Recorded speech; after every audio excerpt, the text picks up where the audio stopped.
San Francisco. The city by the bay. Home to nearby Silicon Valley, a global center for technology and innovation.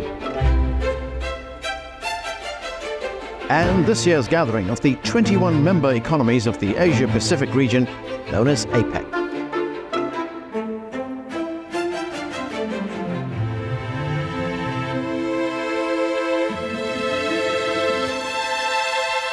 Hello, I'm Anand Naidu and welcome to CGTN America's Global Action Initiative 2023 on Sustainable Economy.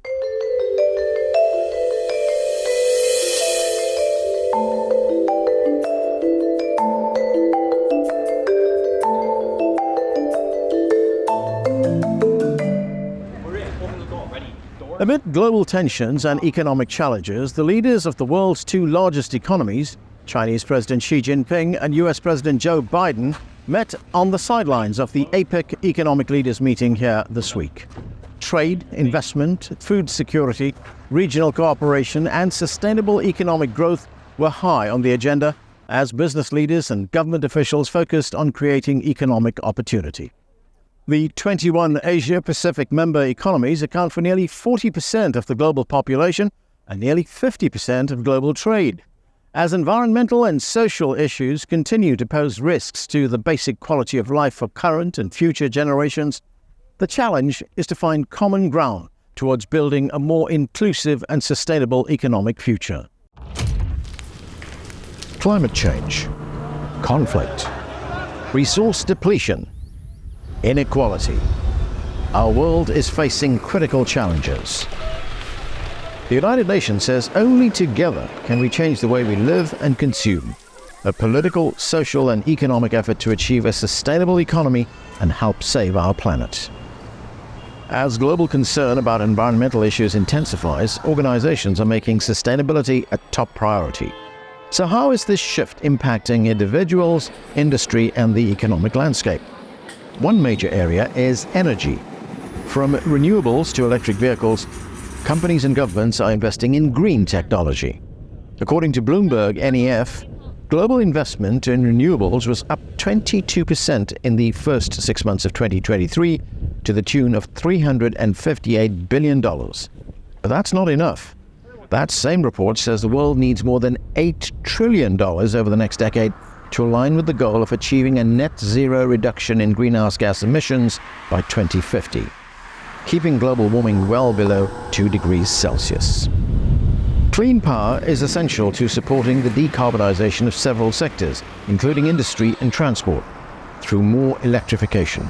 But UN Secretary-General Antonio Guterres warns that the gates of hell are at hand as climate change intensifies. He says world leaders are simply not doing enough. We have just survived the hottest days, the hottest months, and the hottest summer on the books. Behind every broken record are broken economies, broken lives, and whole nations at the breaking point. Every continent, every region, and every country is feeling the heat. But I'm not sure all leaders are feeling that heat.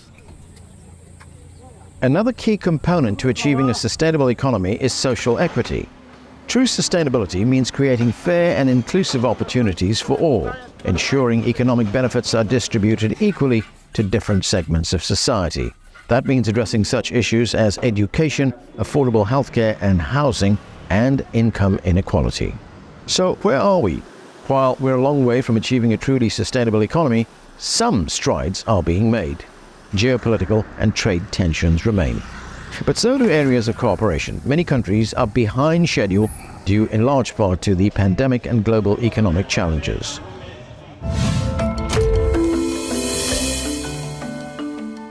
Last year, the World Bank reported that we're unlikely to meet the goal of ending extreme poverty by 2030, unless there are historic rates of economic growth over the remainder of this decade.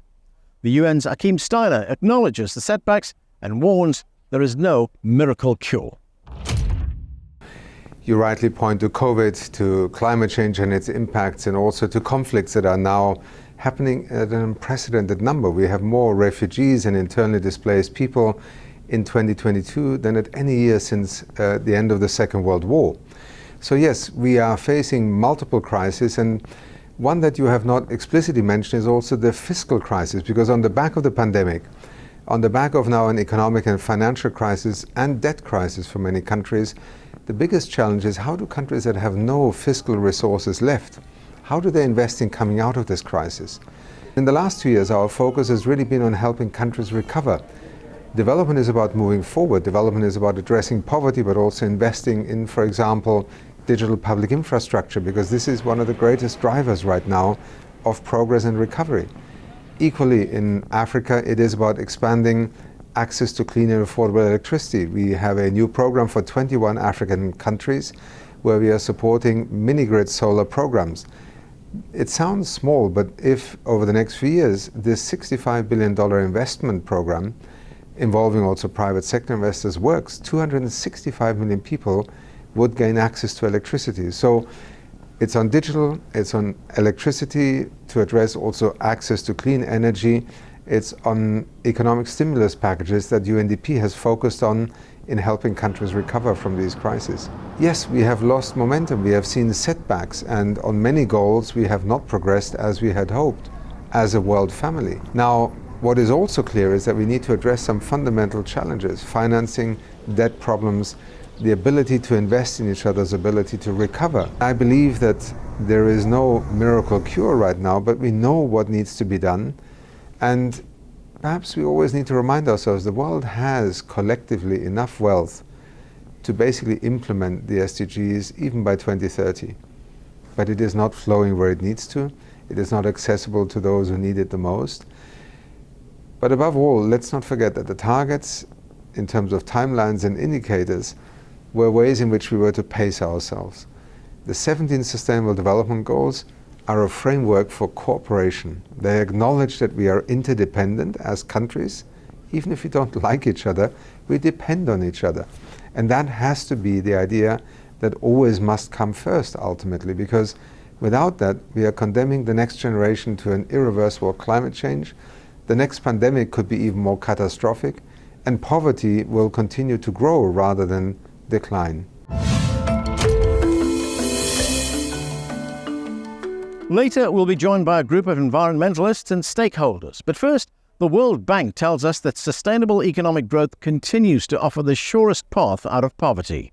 While South Africa has made some strides towards improving the quality of life for its citizens, progress has stagnated.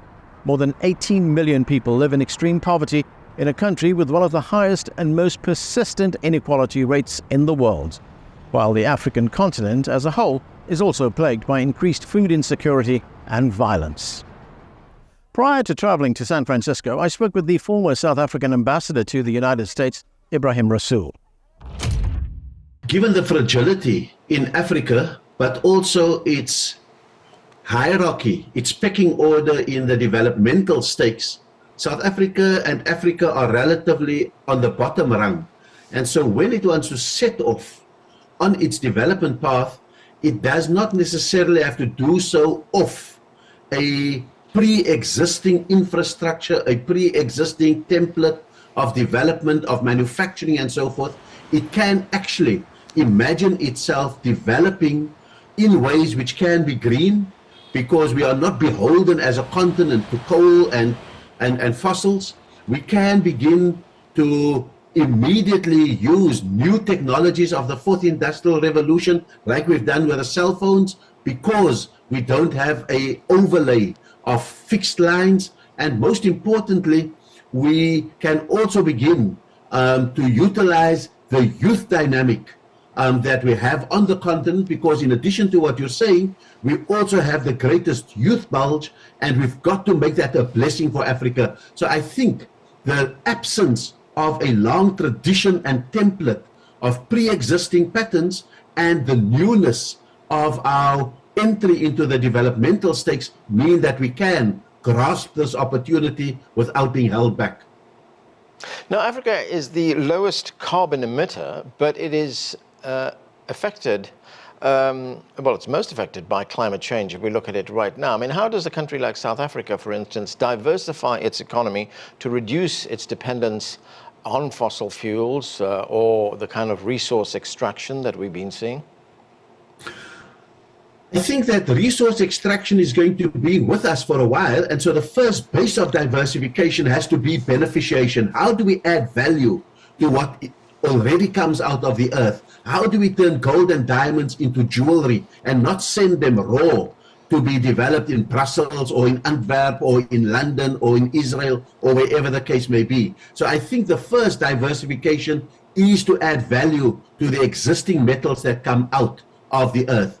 But the second one, which is exciting in terms of mineral extraction, is the fact that Africa, more particularly Southern Africa and including South Africa, we have the largest deposits of the minerals that the world needs for the green revolution, for electric vehicles, for cell phones and all of those kind of things. So lithium, for example, is high in Zimbabwe.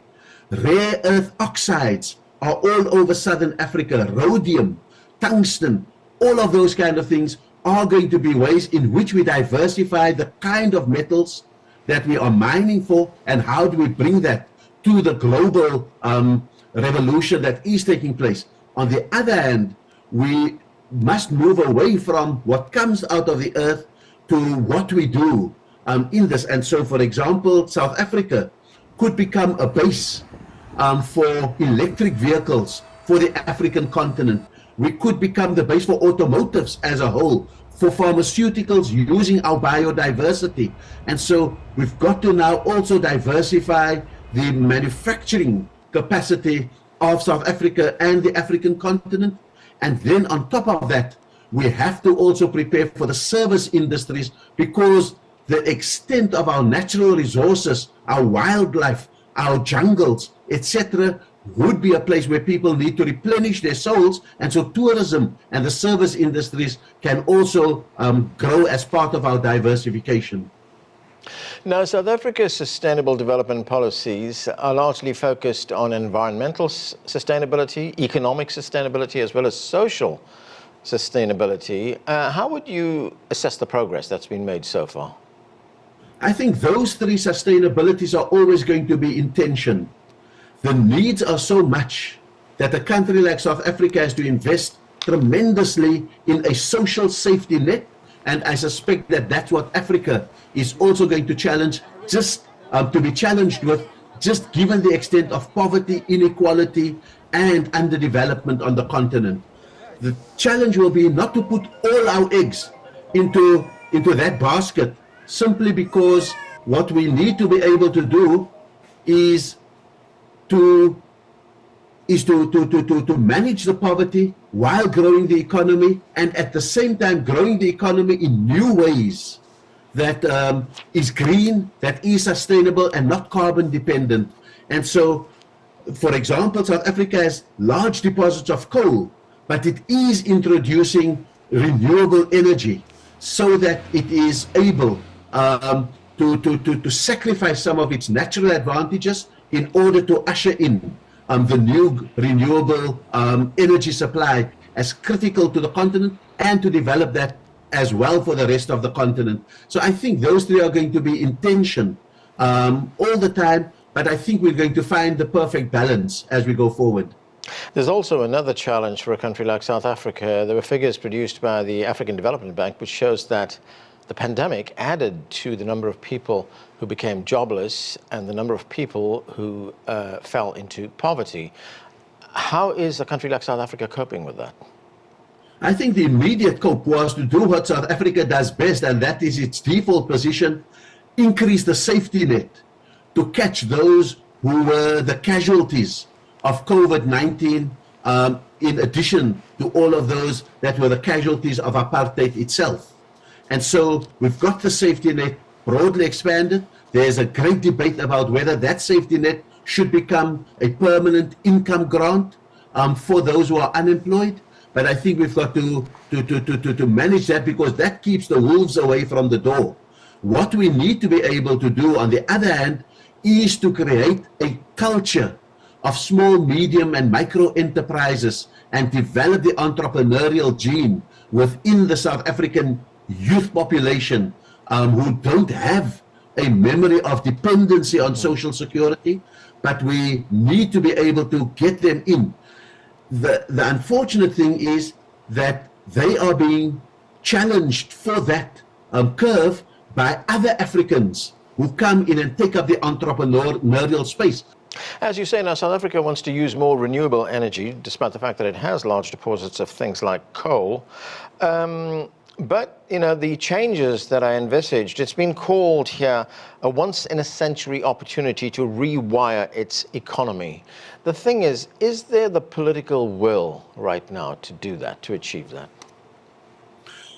I think governance and political fragmentation is a natural handmaiden of scarcity and of transitions. So when you make the transition, for example, from fossils to green energy, you are going to have traditionalist perspectives that says, why must we sacrifice our coal? And that will become, in the African continent, and particularly in South Africa, a loud debate that we will have. And so our transition from the one to the other will be noisier than in even some of the advanced economies of the world.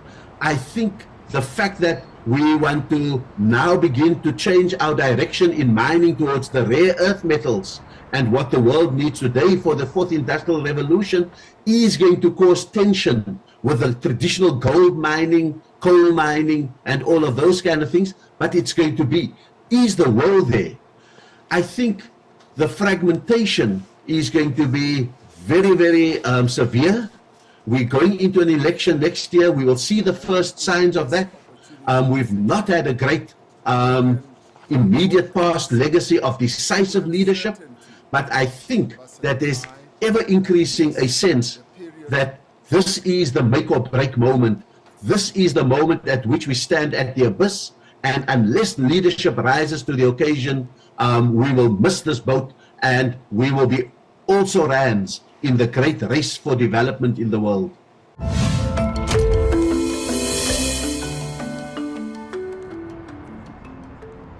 The United Nations reports that the world continues to advance towards sustainable energy targets, but not fast enough. The connection between renewable energy and a sustainable economy is more direct than you might think. The UN says renewables allow countries to diversify their economies and protect them from the unpredictable price swings of fossil fuels, while driving inclusive economic growth, new jobs, and poverty alleviation. China leads the world in renewable energy production, installing about as many solar panels and wind turbines as the rest of the world combined. Peggy Liu is a leading environmentalist. She chairs the joint US-China collaboration for clean energy. Peggy, thanks for joining us. Thank you for having me. Now, you have been dubbed the, quote, green goddess of China by the media for your environmental work. You launched the China Dream Initiative, which aligns prosperity with sustainability and planetary health. Talk to us about that and how it's impacted China. Well, in 2010, one of the things that I realized was I couldn't just work on clean energy and the supply side. If the demand keeps growing, then there's no balance and there's no sustainability. So I realized that we needed to work on people's ideas of what prosperity looks like.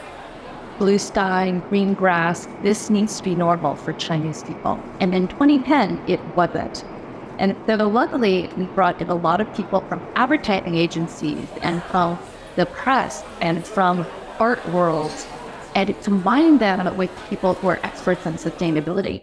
And we created a series of workshops where we all came together and envisioned what the future might look like, what the daily life might look like for Chinese people if we led a thriving and life that was in harmony with nature.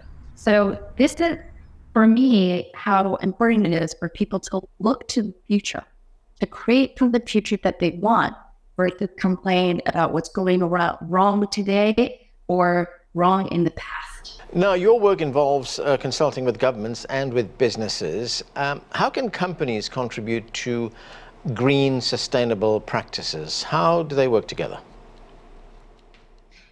Well, one of the interesting things that I had experience of doing was teaching 1,000 mayors across China how to build eco-cities.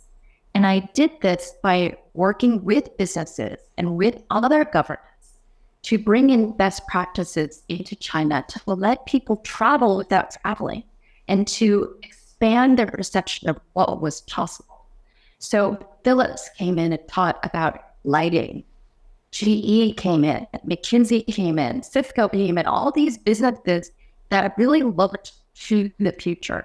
And they came to China at a time where China was really still developing what a future looked like for cities. And so working together to imagine the future, we can then reverse engineer that path in a shorter way, in a more direct path together. And so I think that the key role of business with government is to do these curations of the future, what is possible, expand the perception of what is possible together. Right now, the Chinese government has set some very ambitious goals for carbon neutrality. Earlier this year, President Xi said China would peak its emissions by 2030 and be carbon neutral by 2060. How do you see that happening? I actually think we're going to peak much faster than that. So 2025, possibly. And what's wonderful about this goal of going net zero by 2060 is honestly, nobody knows how to do it. It's the commitment, it's the willpower of the leadership and then all the city leaderships working together to figure it out. But really saying, look, this is going to happen and we're going to experiment at city scale. And so what China is doing is that they're taking every single technology possible and piloting them at city scale and multiple cities. So eventually one of these cities is going to figure it out, whether it's EVs, whether it's growing rice and salty waters, whether it's nuclear fission or nuclear fusion or some sort of clean energy. All of those technologies are being tested at city scale. Now, what's amazing is that the central government isn't necessarily saying, here's tons of money, go do it. They're giving that responsibility to the cities, to the mayors. And so now China has what people are calling a mayor economy, where the mayors are almost like kings of the kingdom. But this creates a lot of domestic internal competition. And that competition is driving innovation, it's driving economies of scale, that's lowering the prices of these solutions at China's expense. And China is now bringing those solutions around the world to other developing nations. Environmental awareness is rising among young people, especially young people in a country like China. It's an important segment, important part of the population. But how can you harness that enthusiasm for positive changes? I was lucky enough to have one of the top college internship programs where people from the top schools around the world would come to Shanghai and work with JUICE, our organization, because they believed that China was determined to go green and they could be part of it. JUICE was a portal for them to say, even though I'm a young person, my efforts can teach 50 mayors in a classroom, or it could create one of the most keystone smart grid conferences that would eventually start a smart grid revolution. And so I think the key for young people in China is to give them to empower them with the belief in themselves that their ideas will turn into reality. Peggy, you've been working on this for some time. How have attitudes towards sustainability changed over the years? And I mean, what are the challenges that remain? I think in China, I'll speak to China specifically, the biggest challenge is just young people or individuals not thinking that they can make a difference in such a large country. However, I will say attitudes have been becoming more positive as simply the sky has turned from dark gray, slightly mustard yellow when I first moved there in 2004 to blue sky. And that is incredible. When children didn't even know that sky could be blue, to now it's pretty normal to have blue sky. It gives people hope. And I see young people becoming really passionate about this and really influencing their parents and their local leaders. In China, it's also not just about the green grass, blue sky, it's about jobs. And it's proven that over the last decade plus, more and more jobs, whether it's scientists and researchers in Hebei working on nuclear fusion, or it's solar panel installers, or it's people that are working in the food industry to make food safer and the cold chain storage more efficient, or logistics and the high-speed rail. I think people have a sense of pride that China is moving ahead so quickly, and that people are taking their innovations and implementing at scale. There's a lot of China pride in seeing how fast our lives are getting better every day.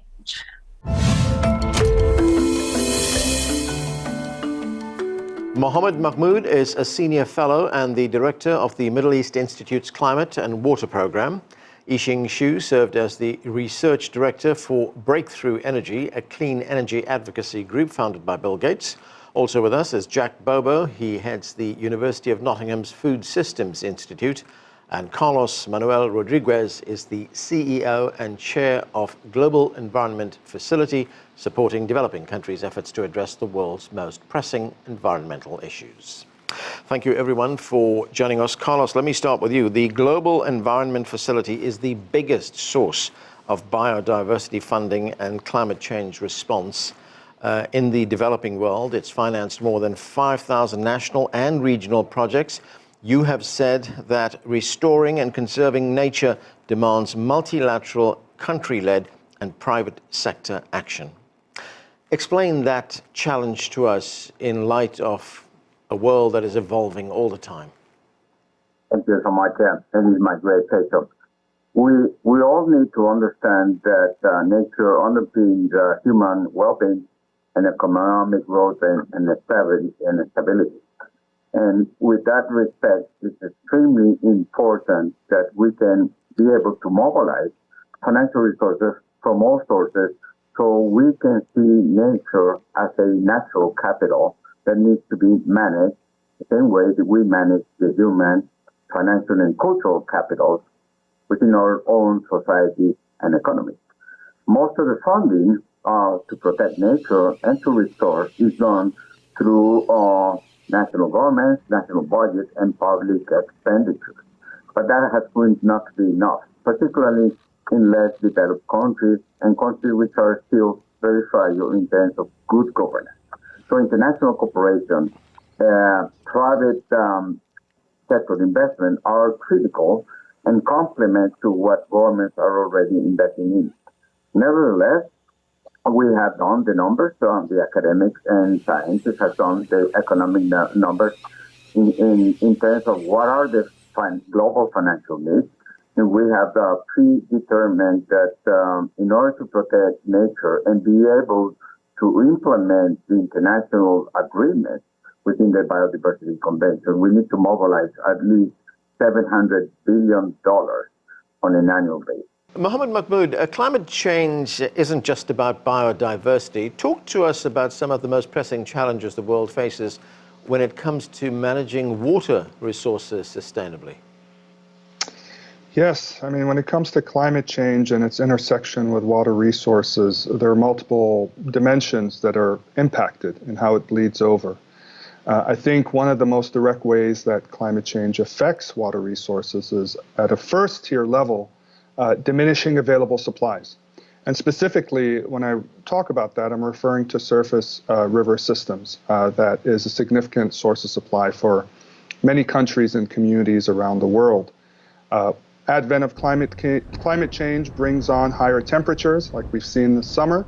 And with those higher temperatures, those surface systems experience more evaporation and less generation of water supply at their headwaters. The cascading effect from there is how that diminishment in water supply availability then trickles into water demand. And in fact, what ends up happening is we see an inflation in water demand across various sectors. Agricultural water use, which is a large water consumer, increases its footprint in terms of water needed, not just as a source of demand, but also irrigation requirements. The warmer it is because of climate change, the hotter it is, crops require more water to irrigate.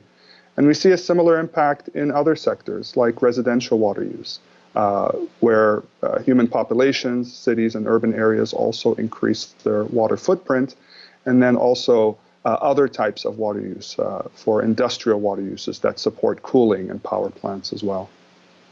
Yixing Xu, how do you see the role of renewable energy over the next decade, especially when we look at options like thermal, geothermal, wave energy? Yes, in order to fight climate change, so the clean energy is probably our most impactful and important weapons. So when it comes to these new, relatively emerging technologies, as you mentioned, those technologies also play a very important role in the future. So currently, we already have some pretty important technology like wind, solar, EV batteries, or even short duration batteries like lithium-ion batteries. But that's not enough. So while we are scaling up this new clean technology, we also need to put in more R&D funds and efforts into inventing new technologies like advanced geothermal, like small modular nuclear, and also the technologies to effectively and cost-effectively to produce hydrogen, so basically inventing new cost-effective electrolyzers, which can be used to decarbonize hard-to-abate industries like manufacture. So basically, we have a lot of good technologies now, and we still need to invent more technologies such as the geothermal and the wave energy, etc. And they are going to play a very important role in the future to replace the fossil fuel technologies. And eventually, our goal is to get to net zero, and these technologies are very important. Right, and Yixing Xu, in terms of, you talk about scaling up our access to energy, in terms of the technologies that are required to harness the energy provided by, say, thermal energy or geothermal energy or even wave energy. I mean, how far are we away from developing those technologies? So the good news is that the many labs and research institutes are heavily invested in these technologies, and some startups are already trying to commercialize these technologies. So one good example is the so-called enhanced or advanced geothermal technologies. So I do believe we will have pretty good technology emerging from this group you mentioned. They will become commercially available in the next 5 to 10 years, and they will start to play a more and more important role. Jack Bobo, great to have you with us. Food insecurity is a growing worldwide problem. According to the United Nations, as many as 783 million people faced hunger worldwide last year, with 3.1 billion people in 2021 unable to afford a healthy diet. Help us understand the relationship between a sustainable economy and food security. Yeah, well, when we think about sustainable economics, what we're thinking about is that we want to ensure that we don't sacrifice future generations for the benefit of our present. But we also want to make sure that people today are able to lead healthy lives. And so there is a bit of a tension there. As you mentioned, there are 870 million people that are going to bed hungry today, and yet the impact of agriculture on the planet is tremendous. And so we have this challenge of how do we sustainably and nutritiously feed the people that we have and reduce that environmental footprint. And really the only way that we're going to be able to, thread that needle is through innovation and technology. So I would imagine the challenge is twinfold. You have to provide, as you point out, nutritious food for people, but do it, on the other hand, in a sustainable way. Yeah, and I think that farmers have been on this journey for 100 years. If we were farming today the way we did in 1960, we would need 1 billion additional hectares of land. That's more than a quarter of all the forests on the planet. And so agricultural practices and innovation have already played a tremendous role in reducing the impact of agriculture. The problem is, of course, that we have a lot more people than we did in 1960. And so we need to find new innovations to continue that trend of agricultural innovation and improved productivity in order to get us where we need by 2050, because population is going to grow by another 1.5 to 2 billion people, and we still need to do a better job of feeding those people today.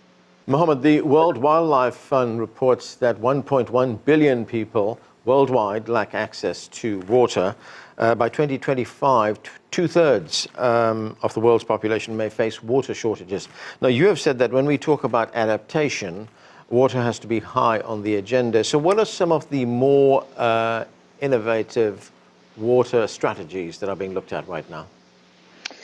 I think to look at the issue holistically in terms of addressing water security, you can implement innovative strategies in 4 main areas that address this from all angles.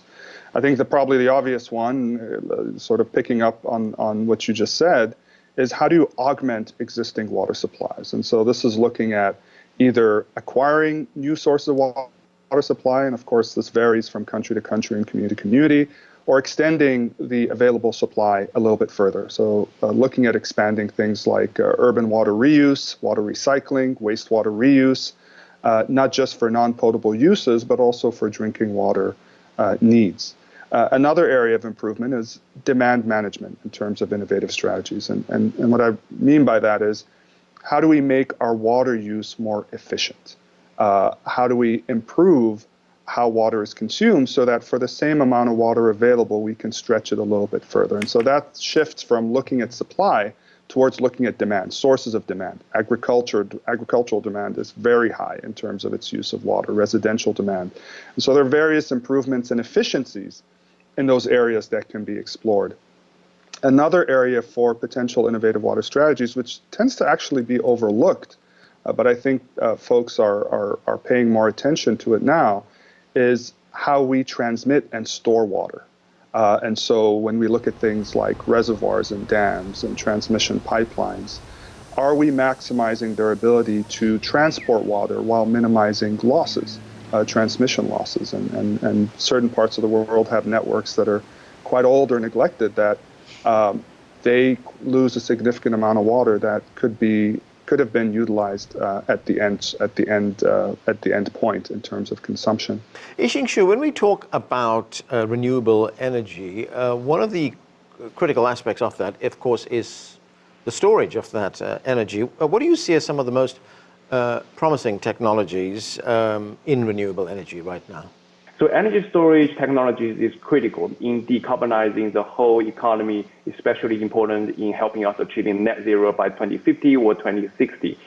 So there are several technologies for energy storage. Some of them are relatively mature, like lithium-ion batteries.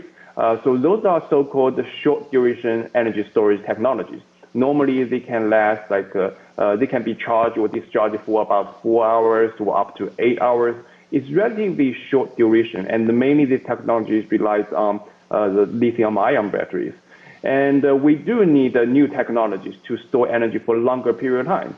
And there are technologies based on iron-air chemical reactions, and there are also technologies based on thermal energy storage technologies. So those type of technologies have the potential to become the so-called long-duration energy storage. And for these type of technologies, they can store energy for a very long period of time with very little loss during the storage phase. For example, they can store energy during the spring season and then use this and stored, for example, solar energy stored in spring season and then use them in summer season when the electricity demand is very high. So I would say that this long-duration energy storage is very critical. And another type of technology can be used for long-duration energy storage is hydrogen. So basically, you use electricity generated by wind and solar to electrify the water to generate hydrogen. And then you store hydrogen in a big tank. And then later on, you can use fuel cells devices to generate electricity from the stored hydrogen. So this is another way of doing long-duration energy storage.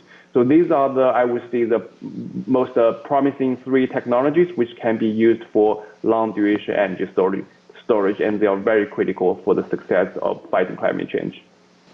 Jack, let's talk about agricultural production. What are some of the examples of sustainable agricultural practices that have proven to be effective? Yeah, well, it's a really long list. Farmers today are using fertilizer much more efficiently than they were in the past. We're using big data to help the farmer to tell exactly where in the field should they be applying that fertilizer. Same thing in terms of applying herbicides. We have technology that's coming along that's combining robotics with advanced machine learning and optics to be able to apply herbicide to a specific plant. And so we're not just spraying a field with herbicides, but you're actually able to go weed by weed and apply the appropriate herbicide to each of the individual plants. And so there are enormous amounts of technology that are involved. You have self-driving combines that are moving through the fields already and are using GPS in order to do precision locations of both the planting side and the harvesting. They're gathering all of that data to understand the fields in a way that one never could have done, just 10 or 15 years ago. And all of those things are improving the efficiency of the operation. They're decreasing the resources that are put into producing that food and making our food system, more efficient and more effective and more sustainable. Mohammed, I want to look at another aspect that has a lot of influence over what happens in the future, and that is, we know that government policies and regulations impact economic activities, but what policy changes or incentives do you think are crucial right now for promoting a sustainable economy? We're at a point right now where we realize we can't relegate some of our the condition of our resources as an afterthought when we think about economic development and certainly urban growth and economic growth and development in those areas, which has been the case, right, in terms of building cities, providing services, and then figuring out the condition of resources in the aftermath.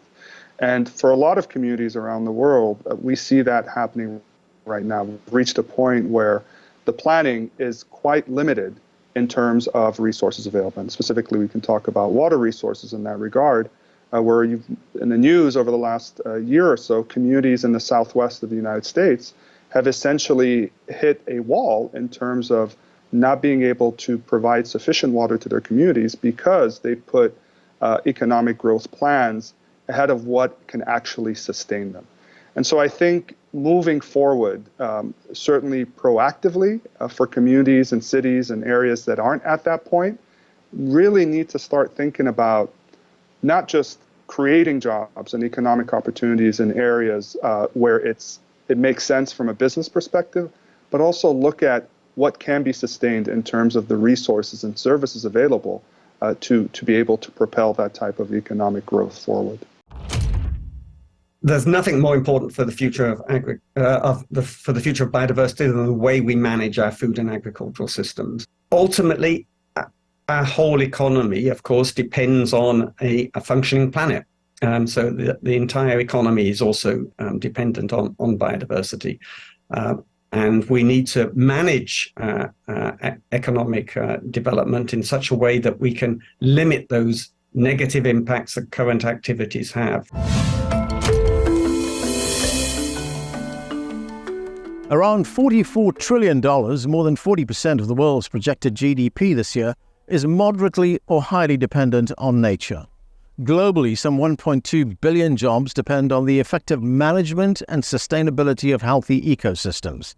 I spoke with the director of the World Resource Institute's Global Economic Center, Vanessa Perez Serrera, and began by asking how she would define a sustainable economy.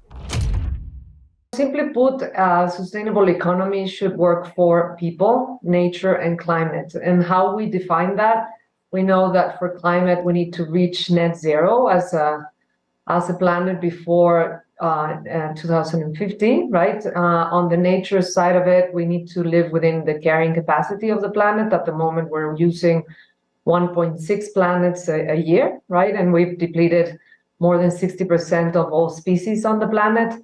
And then in terms of people, we need everybody to live within a living standards that allow us to have essential needs met, and then, of course, to meet every social right for everyone at the same time. So that is the economy that would sustain us to the future.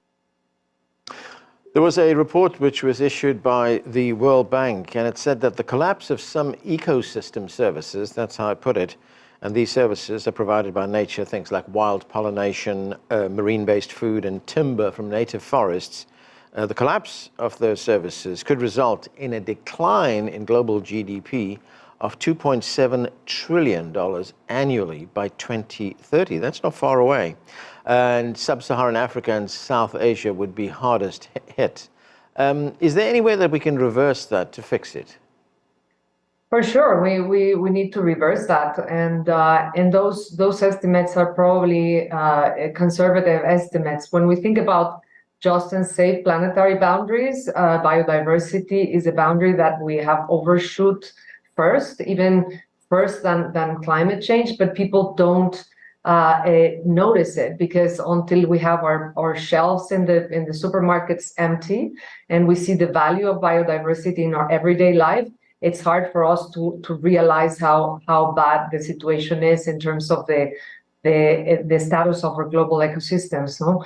And so I definitely the problem with nature is that the countries that will be hardest hit are the countries that mostly depend on nature most directly, and those countries are in the south, and they're the poorest countries. Although now the most recent estimates from Wealth estimate that the global economy its global GDP is half or 50% highly dependent on nature and nature services. So, as you say, it can be reversed. I mean, but are there strategies already in place to do that? So I think businesses are starting to take this seriously. Of course, most businesses now start with climate change strategies, which is great. Tackling climate can help you tackle nature in a very systematic way.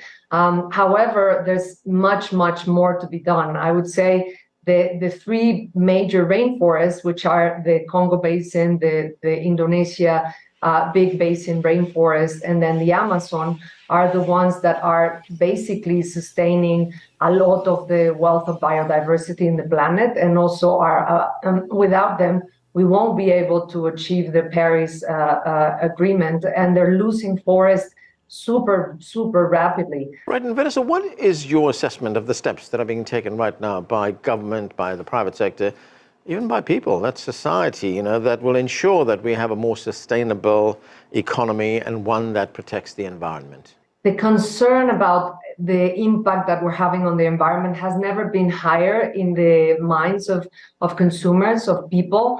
But it's actually people thinking that politicians need to make the change. And of course, politicians can and must do a lot, but also individuals can and must do a lot, right? And so if we think about just as a very simple measure that we're using up 1.6 planets every year to sustain our lifestyles, we would need to drop it by living within the carrying capacity, and that will imply a change in the way that we move ourselves, that we eat, that we and every day that passes, that that amount of carrying capacity per person decreases. So I think there are very many inspiring initiatives around, and very many inspiring ideas. And one of them is actually changing the fundamentals of how we do economics and how we advise countries on the economics of their changes. And of course, that there can be reductions and there can be cost savings while doing this, right? But for individuals to run quickly with the trend as well, they must change their lifestyles and the way that they consume. And two main areas of focus should be what we eat and how we transport ourselves, right? And we definitely need to move to flexitarian diets, reduce our consumption of red meat, and of course use public electric-based transport wherever possible, no?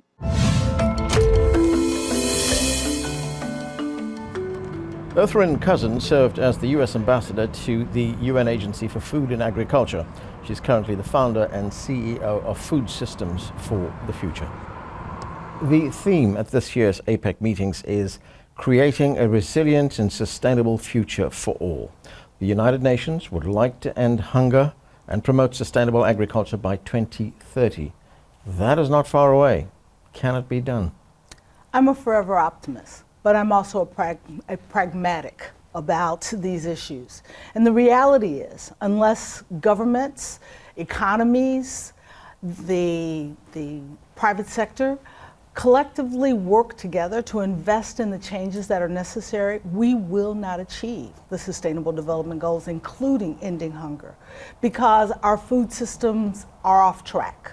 We are witnessing increasing numbers in those who are food insecure. We have 3.1 billion people who can't afford a diverse and nutritious diet on a daily basis, 150 million children who are chronically undernourished, and 49 million people right now teetering on the verge of famine. And so the action that is necessary requires that countries recognize what is necessary and perform that work today in order to achieve anything close to the Sustainable Development Goals by 2030. You say we are off track on food security. What do you see as some of the biggest challenges? The biggest challenge, of course, is climate change. That is affecting vulnerable populations. It is affecting the production of crops. We know that we also have the challenges of conflict and geopolitical issues that are in the global north that are affecting countries in the global south.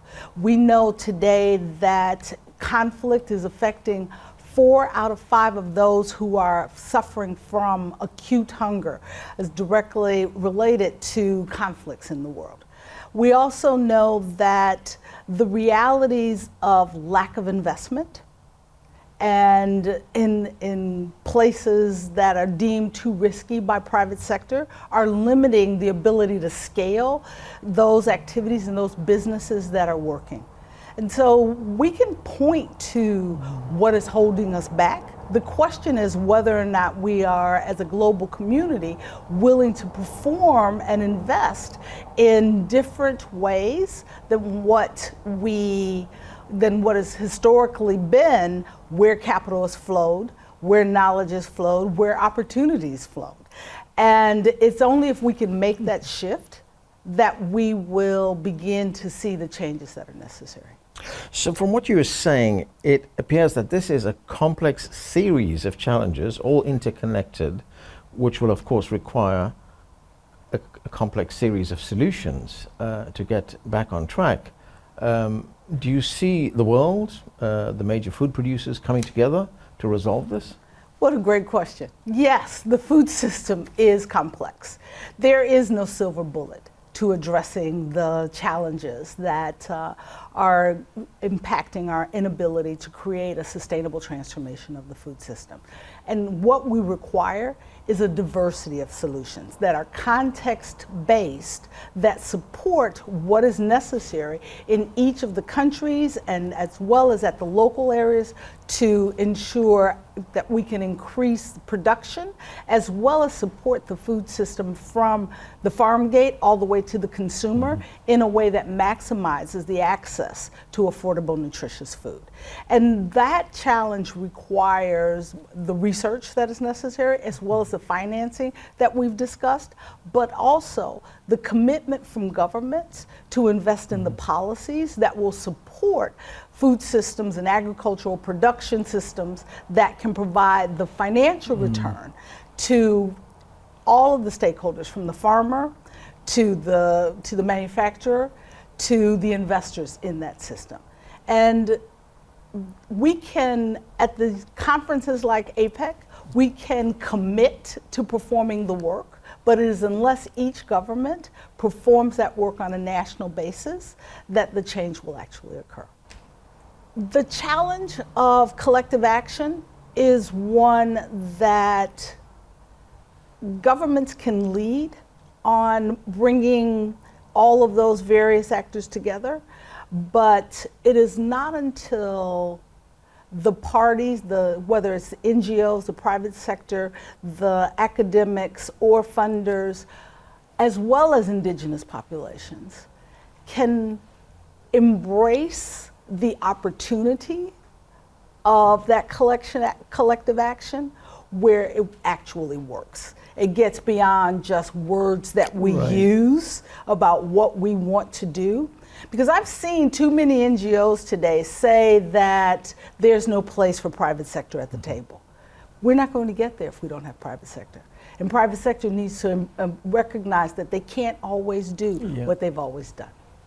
I'm wondering if we could go back a little bit in history to look for some solutions there. I mean, China suffered a series of famines in the 1950s, and you said that the world thought China would never be able to feed itself. Not only does it feed itself today, but it's also a donor country supporting food access across the globe for developing countries. Talk to us about that experience. Well, you just said it. China was an example of what is possible. When you have governments that are committed to supporting the policies that are necessary to expand the possibility of what works. And it's the Green Revolution. We know that the Green Revolution brought in new tools, new seeds, new synthetic fertilizers, pesticides, and as well as increasing the use of water for supporting the agricultural production that increased the quality and quantity of yields. But before you ask the question, I can tell you that many of the tools that were used to increase that production, we now know we overuse them. And so what we need is more sustainable production today, because as my mother always says, when we know better, we do better. We use the science that was available to China and to India in the 1950s and 60s, and 35 million people were able to increase the consumption of more nutritious foods. But we also know that now today that we need different tools. We need new biologicals, new digitals that will support our ability to again use science, data, technology, and collective action to make food more affordable and available. And those new tools that you talk about, new advances and the progress that's been made in science and technology, what are the main advances or main developments that you've seen? The new tools coming online are fantastic. Let's start with CRISPR. And CRISPR that we all benefited from during COVID, and we were all vaccinated by CRISPR developed vaccines. That same science is used today to support gene editing that will ensure that we can have more seeds that are drought tolerant, drought resistant, wind tolerant, that can withstand the impacts of climate change. There are also the seeds that will provide the ability for us to insert the different micronutrients that are necessary for diets that are unaffordable and unavailable in too many places today. We know that we have new tools that provide for mechanization in places where it didn't exist because people couldn't afford it. In Africa, for example, that we have a company called Hello Tractor that is the Uber of tractors, that smallholder farmers can now have access to tools they otherwise couldn't afford because the systems came online to support it. New digital tools that will ensure that we are protecting the soils, providing only what is necessary to support the increase in quality and quantity of seeds. So biologicals and digitals and new engineering and technology tools that change the production in a way that will support the ability for farmers to produce more on land that is already under cultivation, limiting the need to expand into other areas, protecting biodiversity, using less water, but also growing and cultivating enough food to feed a growing population. For more of our GAI content, you can check out our website at www.globalactioninitiative.com or scan the QR code with your mobile phone. Promoting inclusive and sustainable economic growth, employment and decent work for all, it's one of the United Nations' top sustainable development goals. And though many countries are behind schedule, The UN says getting back on track means the battle to save our planet isn't over and may still be won.